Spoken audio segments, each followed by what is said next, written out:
In a significant move towards self-reliance, India's Defence Acquisition Council, chaired by Rajnath Singh, granted acceptance of necessity for 10 capital acquisition proposals totaling approximately 1.5 lakh rupees crore under the Buy Indian indigenously designed, developed and manufactured category.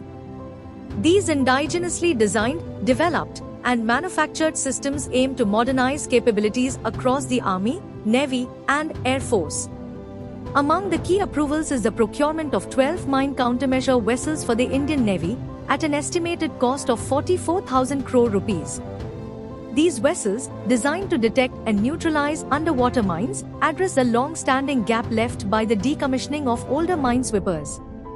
The Mine Countermeasure Vessels Project Seed Revival follows earlier plans stalled for years. Their construction will be undertaken by Indian shipyards in collaboration with foreign technology partners, with the tendering process expected to commence soon and first deliveries projected 2028-30 onwards. In parallel, the Defence Research and Development Organisation developed quick reaction surface-to-air missile systems, with an operational range of approximately 30 kilometers, have been cleared for induction into 3 Army regiments and potentially 3 Air Force squadrons. This 36,000 crore rupees project aims to bolster India's layered air defence capabilities, particularly against aerial threats and drones. Additionally, the procurement of 3 intelligence, surveillance, target acquisition, and reconnaissance (ISTAR) aircraft, equipped with synthetic aperture radar and optical sensors, has been approved at a cost of around 10,000 crore rupees, significantly enhancing battlefield awareness and precision targeting.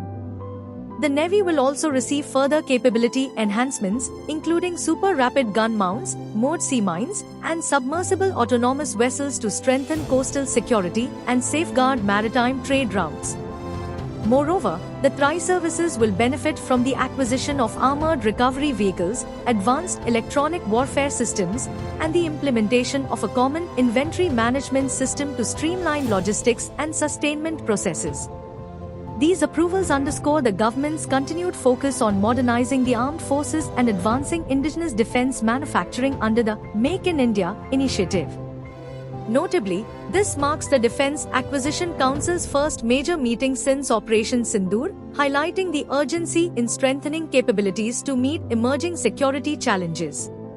Across the board, the emphasis remains on domestic production, technological partnerships, and enhancing maritime resilience and joint force integration.